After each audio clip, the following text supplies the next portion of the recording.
Moving on to the Rift for our third time today. Could be the final time today here at the Amazon European Masters semi-finals. LDLC on match point, en route to finals. If they win this game, Ego Rogue, the last bastion against the LFL. Can they pull off the reverse sweep? No, maybe. We'll see. That's why we're here. That was brutal. Okay, I think he was ready to say something because I saw his arms extending, but then I turn around, he's like stretching. Yeah, it's good for you gamers. Check your posture right now and get hydrated. And hydration check. Yeah, there we go. Okay, so again, I want to put our scope towards the jungle and top side of the map for a Go Rogue, because I feel like Rubble needs to yet again step out of his comfort zone and start ganking early on. If you look towards the top side of the map, Sinmivak is also sporting the Ignite. He wants to play aggressive. The problem is here, if he does get shut down, if Yike does choose to go towards the top side of the map and you have no flash, once this hookshot has been used, you're gonna be in really deep trouble. So you need to make sure from a Go Rogue that Sinmivak is going to get ahead in this lane. Problem. Your bot lane also wants to play aggressive because you're playing Nami Lucian. So you need to make sure that whilst you're playing towards one side of the map, your bot side of the map is not losing, because Exekick has been getting these lanes for free. Yeah, but I feel like you can still do that with the aggression, right? It's going to be about crashing waves and then playing safely afterwards. And the thing is with Lucian Nami that, yes, you can go in early like we see right now, but if you go even on first items as well, you can still spike. And for the Jax into the Camille matchup, yes, it can be Jax favored, but it's only really Jax favored once you start getting the first items coming through. Even though you have the counter-strike that can kind of stop the Q coming through from Camille, with Camille's hookshot, once she hits him, you're actually out of the counter-strike range, like we see here, and he can't actually use it. So that's how you play Camille into the Jax match. You actually win laning phase. A lot of people don't know this. I really like how you got the visualization immediately as you were talking about it. This is why you're the professional. You know exactly what's going on. I'm just keeping my eyes on how Ego Rogue want to play this early game, because as you mentioned, Trouble, there's so many different areas that they could play around and they kind of want to play around, but Rabble can't be two places at once. So usually what we've seen so far back-to-back games is the fact that we've mentioned Yike likes to clear and they go invade Wraiths. I'm gonna hold this for a second. Nice flash right there from DOS. Really respects the power spike level 2 from Lucian Nami, but... And look who's around. Exactly, look who's around right now. Rabble sacrificing his entire bot quadrant. If this goes wrong, he loses a lot. This might even be too dangerous for DOS. Like, you step up just a few more centimeters, he's there. Look who knows. Oh, DOS gonna get caught out by that pillar of ice. Chomped down. First blood goes the way of Lucian. And that's exactly what we wanted, right? Force summoner spells with your aggressive lanes, make Rabble come down there and get the lead. This is exactly what a Go Rogue needed to do with that composition. And I feel like Rubble also dodged the vision so well that Tribus was warded 100%. from the side of LDLC. He walked around, came down the river. I'm gonna give props to Yike because he sniffed that there was probably a gank coming around, especially since DOS lost the flash. But I like the communication from a Go Rogue here. It was very assertive. It was like, DOS lost his flash. We need Rubble. Oh my God, Exekick gonna get chased on to Lucka. Picks up a second. This is the aggression we wanted to see. And there you have it. Electrocute once again from Beansu. DOS, or rather Exekick, just not ready for it when the damage came through, and he had Yike in the background. That's why he stepped up. He wanted to bait it, but he just got blew up before it even mattered. And that is every single summoner from the bot lane of LDLC. Once you take all 4 of them, they're extremely squishy. You keep hitting DOS on that Lulu. Level 2 Lulu is gonna go down so fast to an electrocute Lucian Nami. And I would love to see just Rubble permanently going bot side of the map with DOS being flashless. On the top side of the map, Ragnar finally winning a few of these trades. He did recall, expand the TP, and started finally pushing forward in the lane. Problem is, Sinmivak can do the exact same. He comes back with a Sheen. Once again, very nice for the Camille in the matchup. But so far, we will have to take a look at how Rabble and the rest of Go Rogue spot lane will continue to punish on this, because once the camp starts respawning on the bot side, that's where we can start seeing them get aggressive. They then will have bot lane priority, and they will have something to play for. Yeah, and Rabble right now has to rush to the top side of the map because his Gromp is still level 1, has to clear that and start making his way down bot. But if you look onto the map, the bot lane wave is literally right in front of LDLC's tower, which means that if you overextend, your Lucian does not have flash available, so we could potentially see Yike making a play, see Ica moving around the map. You see that they're not allowing the wave to crash right there. They want to keep it where they feel safe farming. But that's also the problem. Yike is on the top side of the map, and when he's finally on the bot side, well, it will be mimicked by Rabble. Yep. So far, even that rotation in like a good scenario that you're talking about from LDLC here, it'll be very difficult to replicate. Yike getting aggressive. Yeah, moving in towards Rabble, but the chomp down onto Gromp. And Yike just gonna move back away. And we were talking about how these two junglers were going to interact with each other throughout this entire series. And this time around, it seems like Rabble might just have the slight edge. I feel like what's been happening, I won't necessarily say that he has the edge right here because he's been spotted. They know that he's cleared the top quadrant of the map, so he's gonna end up towards the bot quadrant of the map. Who's on the bot quadrant of the map? A summonerless, squishy bot lane. So they definitely want to make sure they've probably maybe built up a wave in the middle, allow the Veigar to roam towards the bot side of the map and prevent a potential dive from happening. Because right now, Rabble has nothing else to do on the map. He's gonna farm his last camp and then maybe he's gonna look for a dive bot lane. He should have already been there for that dive bot lane.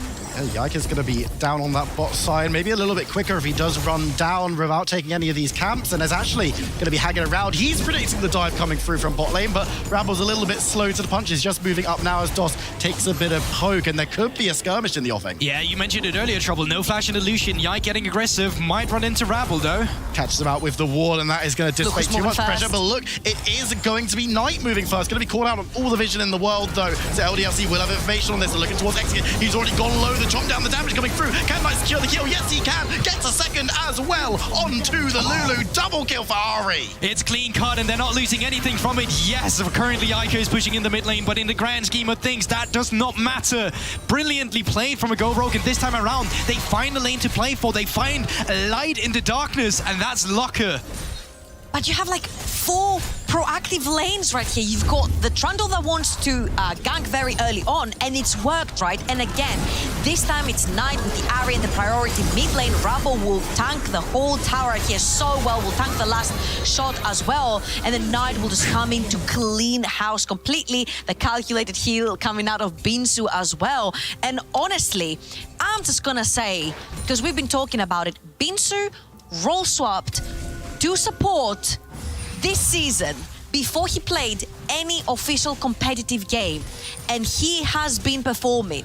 He role swaps officially, but he doesn't officially play any game. He comes to EU Masters and he reaches semi-final, and he has this performance versus the tournament favorites. And what does that tell you? Yes, support is indeed the easiest role in the game, but Beans, you actually say it yourself, he's actually been doing well. I don't want to take it away from him with that joke. He has been performing very great when it's mattered. Also, we do still see the inconsistencies every now and then, but this is Binsu at his best. He's, although playing Nami, so I'm going to hold my credit back. I will say, though, from the side of LDLC, their composition, it's not going to spike in laning phase. This is not where we'll see them suddenly take over. We started mentioning in the top lane matchup with the Jax into the Camille. It's only when you get the first few items that Jax gets the lead. The same can be said for the Veigar into the mid lane and actually into the entire composition of a Go Rogue. When you get into the teamfight scenarios, all the champions on a Go Rogue, they are low range, and one good cage can shut it down completely. The same for Exakick on the Aphelios, also about the scaling aspect. I love that you mentioned that, because I was about to say, unless they can snowball even harder, it's going to become really difficult for them later on, right? But it's because of that mid lane prior that they have right now and the bot lane priority that they can start stacking in the dragons. I'm actually really surprised that I haven't seen Rabble towards the bot side of the map right now, starting to stack the dragons, making it your win condition. Potentially with this Rift Herald right here, with Knight bullying Ica away, you can get a lane even more open. You can go towards the bot side of the map, give him more gold to lacquer on that Lucian, and then use him to try and go for the dragon stacking. Trying to put the cold down a little bit to get some damage through. Knight actually going to be caught out pretty near to the tower. Needs to be careful as Ica moves forward. Whoa. Shut down for the Veigar. And that's a man that knows his damage limit. He saw lethal. One turret trip was enough. Flash forward, get the kill. Rabble needs to be a little bit careful here. Ragnar has moved down. Binsu in the wings as well. This could be a full-on skirmish. As you can see, Jax moving towards trying to get onto Trundle, but the pillar comes up. Yike moving down, though. They're going to be able to at least force the reset on Herald. I just want to remind you, one mistake was all it took from Rabble last game for LDLC to shut down the entire game. One mistake from Knight lost them mid lane prio, bot lane prio, top lane prio, and Rift Herald. And it's just all getting because shaky, of that. right? It's like, honestly, he didn't even take tower shot. That was just him getting stunned. And that, with the W and Q, I mean, there you have it. Veigar into Ari there, showing why the matchup sometimes can be so difficult. But even then, a Go Rogue in that sequences of play, they started looking shaky. Binsu also being forced to flash away from the event horizon. And it's just sort of foreshadowing coming through what the team fights will look for. They are incredibly difficult to pilot when you have that event horizon to deal with. And of course, we talk about how well Ego Rig have looked in this early game, but as you mentioned earlier, it's all about LDLC as we move later and later. They've got the tools that they can look to use to take down these team fights, to take down these side lanes. And for Ego Rogue, they still have themselves a slender lead. Can they carry it forward and build on it? And right now, I want to drive your eyes a little bit to the inventories because the Gale Force has been completed for the Lucian, and that is so crucial. Because with the Nami running Electrocute, 1E on the Lucian, and he can suddenly just one-shot anyone who stands in front of him from the bottom of the map, whether it's the Veigar, the Aphelios, or the Lulu. We're still level 5, extremely squishy, right? The Lulu is running the Ignite right now, so if you find her a little bit overextended, you can blow her up. Rubble knows that too. He's going to move towards the bot side of the map. And a Go Rogue, they're actually setting up a play here as well. Stacked minion wave by Locker, mid lane moving in. Knight had the Deja Vu coming through. Knight had the priority. Let's see how this one plays out. He's going to be on this side because see Veigar moving on down as well. The longer they wait, Veigar actually turning around. So if they want to pull the trigger, Knight could be in trouble though. Extending up towards the dragon, has that movement speed, and you know what? There was a lot of bark but no bite as neither team makes anything happen. Yeah, but it's a good standoff there. Ica forcing Knight to take the long route. Ica can now push in the mid lane. Let's see what he will do with the tempo advantage. Maybe they'll set up Herald. You can already see the vision control there. Very favorable towards LDLC on top side. Absolutely, and look at the pathing that Knight had to take to make sure that he returns back to his mid lane. That loses him XP, it loses him gold from Veigar pushing in the bot lane, and then on the other hand, LDLC don't lose anything, they even hit back. So the Dragon is still yet to go down for a Go Rogue, even though you have such a powerful bot lane that perma pushes, so you're not starting that one. And then slowly but surely, the Jax is going to Giga Punish Sinmivac on the side lane onto the Camille, and then the rest of your team scales to the gods. Vent Horizon, as you mentioned, Gulbok, is going to make it so hard for a Go Rogue to play these teamfights through choke points as well. So I feel like they're being proactive, but they're not using it for any objectives. That is exactly the problem that we're seeing right now from Go Rogue. They found themselves the advantage, but haven't turned that into big leads. They haven't turned that into territory, into neutral objectives, really. And now for them, what are they going to do? Where are they going to play around? The Dragon's still sitting on the map. The Herald's still there. They've got a couple of minutes if they want to use it to get some plates. Simnivac is in a little bit deep, but does manage to clear out the wave and come back top. And it sort of goes back to the stylistic of LDLC. Yes, they're very good at getting ahead in the early game, but they don't always have to, especially when they play compositions like this, which is so much about the scaling aspect. They're fine with sitting back. They're fine with not being proactive, specifically when they're not losing anything from it. Now Rabble has ventured up to the top side. This is the lane that's behind, though. 30 CS advantage currently from Ragnar here. He's already spotted on a ward. Thank you, Trouble. So Ragnar, he knows exactly what's going on here. And Yike is just chilling. He's moving towards the bot side of the map. He knows that the enemy bot lane is just backing, so he's just going to get a free objective for himself. So illegal. What? It's so illegal, especially since the rogue bot lane has had priority since what, minute 3? They might start up the Rift Herald here instead, though. But the thing is, he's already been the support with the first move. So if they get this Drake, they might try and move up towards the top side, or they cross map it and move down towards the bot side instead. Not even doing the Rift Herald. It's actually mind-blowing right now because if you think about it, Knight has had prior for so long, the Rogue bot lane have had prior for so long, and all they've managed to get themselves is a 700 gold lead on a short range composition. I'm looking at the Gale Force and the Lucian, I'm like, use it to your advantage before the Aphelios start stacking items, because then it's going to get much more difficult. And that's what we've criticized Rogue over and over again for, even at the beginning, right?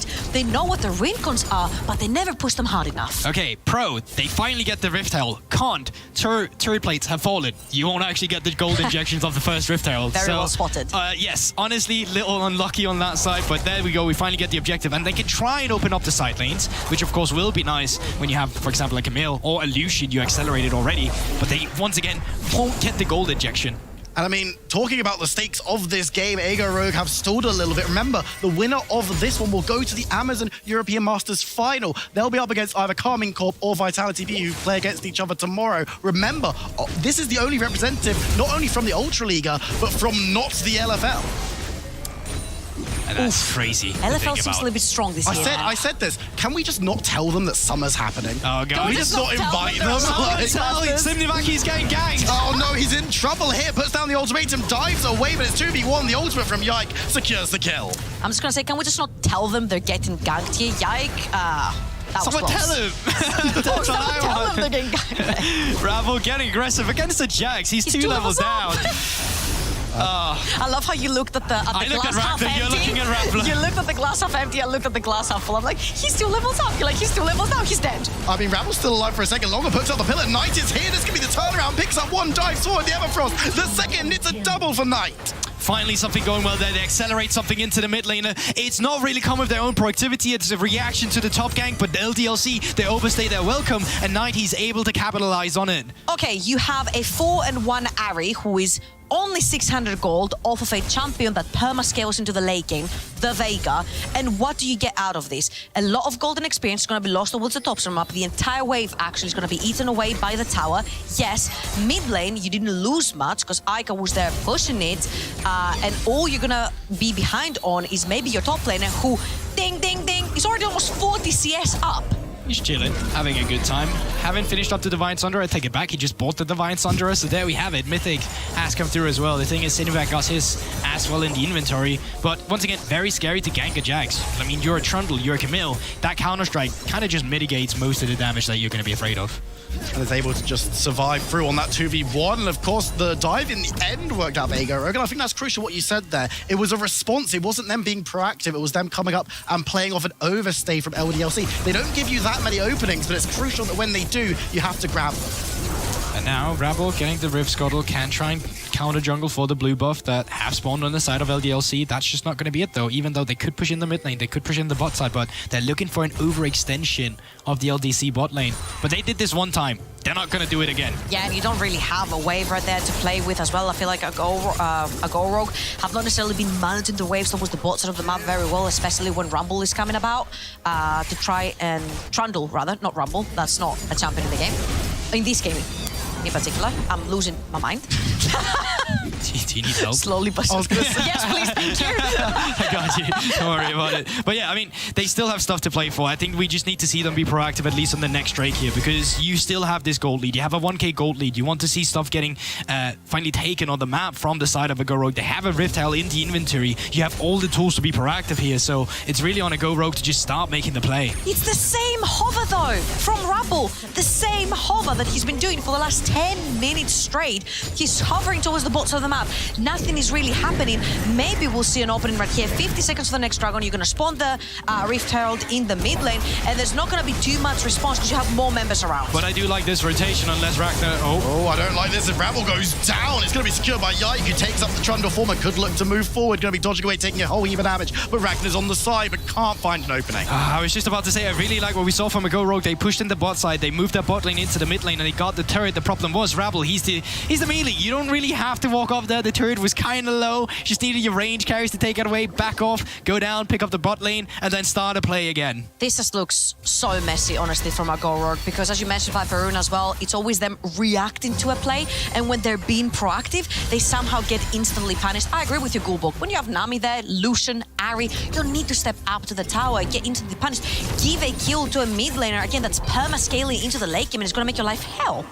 But now, we still have Locker, who's a phenomenal carry. Got 9. Don't be there. Puts down the Everfrost, and the damage is huge. Knight dives forward. Knight gonna try and get away. Will be able to dash back, but we've already seen one mistake from the Ahri. They can't afford a second. And remember, even though Knight still has his teleport available right here, while Simnivak is also fighting for his life. Oh, gonna be able to get shot away. Knight is not going to have his ultimate in this fight, so even though he TPs back, you've lost most of your strength as an Ahri, which is hopping and skipping and jumping around to try to make a pick.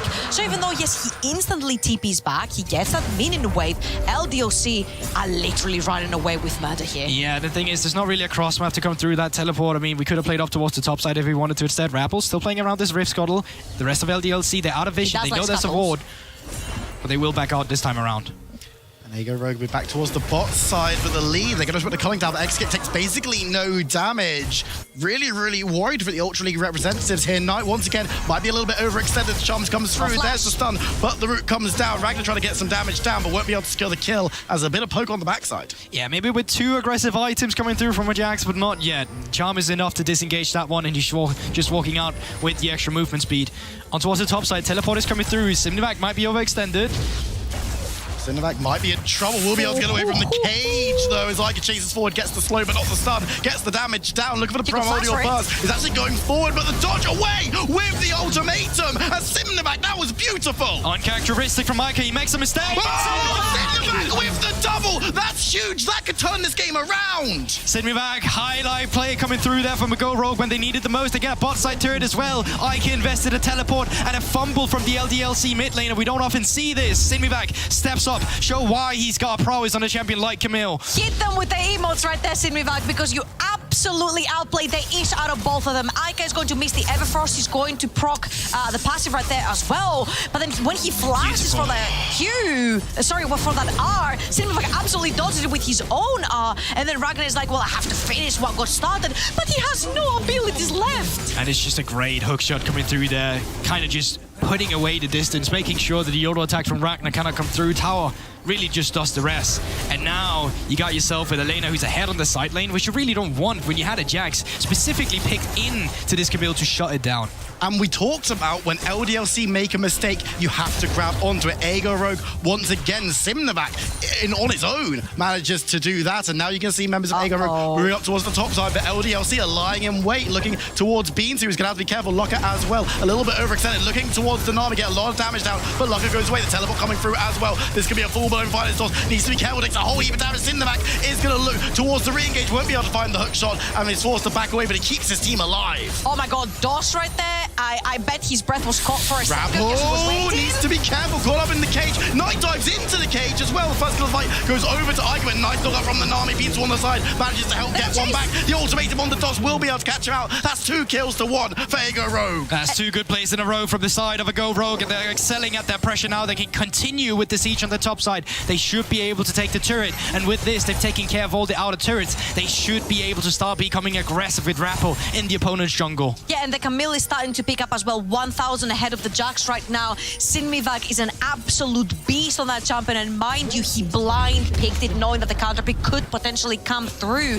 And it feels like once the event horizon is not there from Aika, you cannot overextend, you cannot make this plays. Beans takes the stun right there and then flashes out, and Rakiodos is in a lot of trouble. He holds his ultimate because he knows Sinmivag can jump in onto that Camille, but that is still a Lulu on like 10% HP. And once Aika joins right there, Rabble overextends once again onto that Trundle. But everything in the kitchen sink is thrown at that Trundle, so a Go Rogue are able to re-engage. Since Exekick, I don't think he put any autos in this fight. Maybe one. It's also just the fact that they're so split, right? Exekick, he was taking care of the minion waves under the turret, and Knight, he did get stunned, but they just tunneled on Rabble because he was the closest one. You could have tunneled onto Knight instead, killed that mid laner immediately, and maybe the fight would have turned out differently. But now, once again, all outer turret has been taken. We're 22 minutes into the game with only 2 Drakes taken so far. Getting the next Drake would be soul point for LDLC. They're 4k down currently. Oh, and Exekick. Exekick, he's in a lot of trouble. He's going to try and move back and meet up with his team that are rotating up. The color coming from Locker will cut him off, and the damage is there. Knight secures the kill. Looking towards Yike now. Will be able to get the charm rifle caught in the box. The ultimatum, the damage coming through from Aika, as Locker will be able to flash away. That charm almost connecting there. They still aggressive. They're still showing their aggression here, rather. Aika might be caught off guard. Disperse. Camille is around. You got to disperse at this point because this is a Camille that has just completed her second item as well. Death Stance DOS, you're too far. Looking towards DOS, should be able to cut him down. The ultimate used, but it's not going to be enough. Locker with the kill. This is not typical LDLC. Everyone keeps overextending right there. They're all getting picked apart. And Sinmivag is having the game of his life right there. Yike, thumbs up for getting out. But this is so uncharacteristic from LDLC. DOS just walking in, getting caught somewhere where he shouldn't be because Aika had just gotten out, and right here, LDLC are trying to take another mid lane tower. Really nice from Aika right there to zone away whoever is coming from a Go Rogue, and I'm assuming that Ragnar can also get out from the bot quadrant of the map. Now, my eyes, okay, he has to TP out to get out of this situation. He's in a lot of trouble here, though. So much damage going through from Aika. The shutdown onto Exekick. That's huge for LDLC. Send me back. No teleport either. No position afterwards when he's overextended like that. And yes, Drake has spawned, but what's going on? Agency from the side of LDLC to enter, but you're right. They can just move on towards the Baron. They can force the hand of a Go Rogue and remove them from the Drake. What are they going to be able to do here? How do Ego Rogue contest? They've got Locker and Beatsu moving towards, of course. They have some pretty big ultimates available to them, but are they going to be able to do it else? The Baron goes down to 3 fouls, and help me, is there going to be any opportunity to try and steal this? One of them comes through, but it's secured by LDLC. DOS chased off to the side. Ragnar is going to be able to get over, but will fall to the auto attack. They're going to be able to cut down another couple as well. LDLC get away, but it's only Baron on 2. Now we need to see what LDLC can actually do with this Baron because they only have it on 2 members that are going to be bunched together. If it was on the Jax, I'd be like, oh, this is really worth because you can take it on a side lane, but you cannot put your Veigar in a side lane, you cannot put your Viego on a side lane, and you've also gifted a free dragon to the side of Rogue. We need to see how much worth it this Baron will be at the end of the day and what you can take with it, because so far 3 of your members died, you lost a lot of tempo on the map. What should have been sole point, which is Hextech as well, so strong for you, goes to the side of Rogue, and again here Laka with an insane calling. Yeah, once again making them very low, but look at the cage coming out from Aker here. He's anticipating that someone's going to be on the flank, but if this one comes down in the beginning to the entrance of the pit, maybe Ragnar's able to flash out as well, and having that Baron buff in the Jags would have done wonders for you in a side lane. This time around, though, that's not going to be the case, and as you said, Go Rogue, they pick up the Drake, but I do like to look at the gold here, and I will say that Go Rogue, they were up 5k. They're only up by 2k now, so yes, they still pick up a nice fight here around the Baron, but the way they accelerated the game has still been a little bit slow, and it is going to be slower when you're pushing into Baron off minions. And that's the point, isn't it? It's a case of, yes, they're ahead, but are they far enough ahead? Are they moving quick enough? Because we've talked about the scaling from LDLC so much in this game. You've got Varga, you've got Aphelios. They're going to be able to do so much work later. Ago Rogue need to start making inroads. Mentioning Veigar right here, I was wondering what Aika went into complete debt for, and it is the Anathema's Chains. And I'm going to assume right here that this Anathema's Chains is going to go towards Sinmivad onto that Camille, because he is the one that completely wreaks havoc on that on the Rift right now. Maybe even Knight's Ari. I'm not sure how it's on right now. Maybe the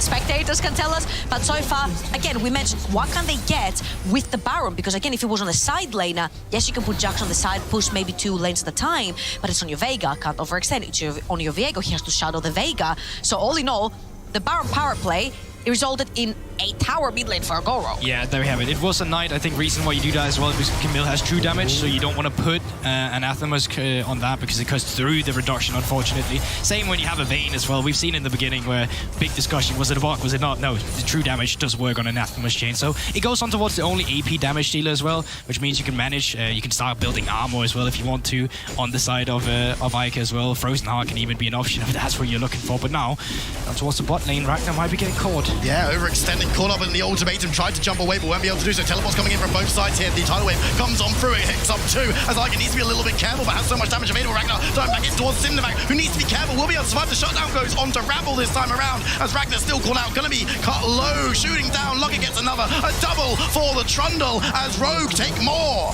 LDLC have been overextending the entire game and shut down by Agoro. They took Baron for themselves. Agoro are the ones that push down the towers. When the Baron expires, then LDLC chooses to push down towers, and they overdive without their AD carry. We mentioned how pivotal Exekick is for their fights, and right now he's on Aphelios. He's got 2, almost 3 items. Wait for your carry to get there. I think LDLC are getting a little bit too impatient to finish the series, and every time they overextend to make a play, they instantly get punished. 20-second death timers now as well. They're able to get the tier 2 turret, and let's just have a look at what you're talking about right now, because you take a look at the minimap, right? Exekick, he's only passing the blue buff right now, so I think it's a great disengage that initially comes through from Iker. The cage is absolutely huge, but they kind of get baited here. They're like, what, Simnavag? He's kind of getting low here. He's still 4 versus 5. It's really not going to matter in terms of the war of attrition here, and when Exekick finds around, he's like, well, I guess I'm going back to where I came from. And it was really clever from Agoro to re-engage that, right? Because they saw Exekick on a ward, they pinged him, and they're like, this is a 4v5, they're missing their strongest member right now, fight. And once they did, they managed to pick up another decent skirmish. The gold leaders got back a little bit more in their favor. 3,000 now as LDLC need to start finding solutions to these problems, because yes, they've got the scaling, but Ego Rogue, they're looking more and more likely to start making heavy inroads towards these later objectives, towards the base, and the more they can gain, the more likely they are to win.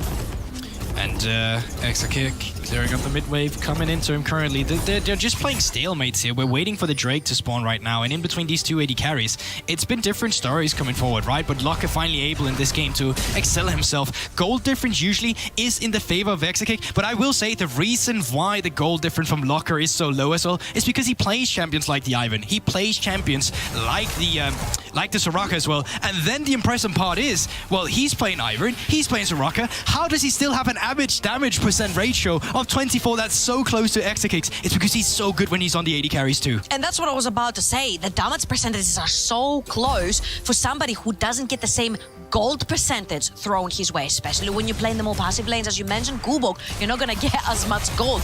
This time that he has the gold funneled in him, 6, 0, and 5 on that Lucian. That flank, oh, they've spotted them. Yeah, it was a long shot, and it looks like Aegir Rogue have called them out, and it might be looking towards Ragnar in the side lane. Yike gonna stick around, was looking to recall, but decides against the teleport coming on through LDLC. He's gonna have to ult. That's given them warning. Yike's gonna have to ult over the wall. Rabel's still there, but is thinking he might not want to get too far involved. Yike is trying to be Metal Gear Solid. They go on to Ragnar. Can they get the kill on? So Jackson Cullen comes through. Can't dodge away from abilities, mate, and he goes down. Knight secures the kill. How in the world is it Ragnar that dies there? Yike just casually walks into a bush. Ragnar steps up because, I guess I'm safe. No, you're watching them get out of there. Yike is like, see ya. It's the little, he's in a cardboard box, and he just sits there and just sneaks his way out as LDLC. Don't lose their jungler, but now Baron. But look very quickly what was lost from the side of Rogue. We have 3 ultimates, crucial ultimates lost. The Culling, Trundle ultimate, and the Camille ultimate, which means that they're gonna go for the Baron, so LDLC don't have time to respond with the Dragon, and they have to actually respond. Oh, they might have caught Cinderback on the back line here. So much damage comes on through. The tidal wave comes out, but the Camille is down. They're gonna be able to grab up that one, move into the pit now, looking to potentially steal this one away. Rabel is still there, though, as Jike goes out the pit. Another cage comes on down to make sure that the Baron is gonna go down super, super slowly. LDLC still looking for the test. The Baron goes down too. Teleport coming through. Who's going to be able to get it? Stolen by Ike! LDLC take the Baron, move forward and try to take the fight. They're cutting through Rogue on the retreat. Knight is getting away, but that's disaster for the Ultra Liga. He has flash! Everything falling apart by the schemes at the Baron where they're supposed to get ahead. Yike must fall for his troubles. We trade Yike for Baron. More like yikes at this point. Stop it. Oh, there's inroads coming through from LDLC. They're moving down the mid lane. They're going to be able to crack open the base. Defenders from Aegir Rogue. There's only 2 currently. Cinderback will be up in 5 seconds' time. How much can LDLC gain? It looks like it's just the inhibitor this time around. But guys, LDLC did that while their AD carry was soloing Drake, and he's late to the party. The vision control wasn't good enough. They spotted Cinderback on the wall the whole time, and then the flash from Yike. This might is true, and so is the Baron steal. I kept screaming that he has flash for this fight, and a Go Rogue just did not walk away from that Baron. That didn't account for Yike flashing into the pit. Well, they didn't hear you. Clearly, I did scream pretty loud. I'm sorry for the people at home. I did scream pretty loud, but a Go Rogue, especially when you're in a position when you know you can win these skirmishes, you definitely do not want to take the 50-50. Although, I will give it to them. Last time LDLC took Baron, they didn't do much with it because it was only on 2 members. Now that they have it on more, and very crucially, now that they have it on Ragnar that can side lane, you can put pressure on multiple lanes. It's on 4 members for LDLC. Yike, the only one who doesn't have it in pocket, and they're going to be able to take down some of these much easier to gain towers as they move forward. Aegir Rogue needs to put up a stalwart defense, but their comp isn't really designed to go super late into the game. They need to keep playing with the advantage, with the momentum, and they've kind of lost it here. And remember what Gulbok said at the very beginning, this Go Rogue roster draft is very short range. You walk up to a double cannon Baron up minion, you will lose your life. The event horizon will be there, the engage will be there from the side of LDLC. You have not much wave clear versus Baron up minions. You have very low range, which means you have to walk very close to the minion wave, and it's becoming a little bit difficult to play the game for our Go Rogue at this point. Yeah, that teleport looking like a flank teleported, but it is just Ica who cleared out the top side and now joining the rest of his team here. Do you have 3 cannon waves to play with? One of them baited in onto the turret, and this might just be a little bit of a slow one, but a mid lane inhibitor with the super minion will have to get a response soon as well, and LDLC, they press forward. Yeah, the wave has been used though. Aegir Rogue wants to defend this inhibitor tower, won't be able to find anything. No, massive snipe coming through from Avelios. Lucker and Beansu need to back away. This should be the tower forfeit. But that's all you need. You don't have to kill them, you just have to push them away. You take the middle tower, you take the bot lane tower and the inhibitor as well. You open up the map, and now you have 2 lanes pushing in with powered up minions. How far can LDLC go with this one? They're moving towards the Nexus towers. They're looking for a stun, they're looking for a pick. Can they find anything? Yike dives away. The damage coming on through them. They've caught out Rabel. He goes low. He's going to be forced back. Cinderback dives on through. The defense from the Ultra Liga needs to be strong. He manages to avoid the Vigar ultimate. Cinderback taking so much damage, gets blown to pieces. And now Ragnar moves forward. Beansu has to back away. Members of LDLC are moving further down. Jax has fallen, but so has Nami. As Aegir Rogue needs to move back to their founding. But the Nexus towers, they're going so low. The first one falls. LDLC looking for the second. It looked like it might have been Neto Day for the Ultra Liga, but LDLC are are going to move to the Amazon European Masters Finals, and they do so undefeated. And we were so close to a game for Go Rogue in this one. They had the tools, they had the draft, they had the momentum.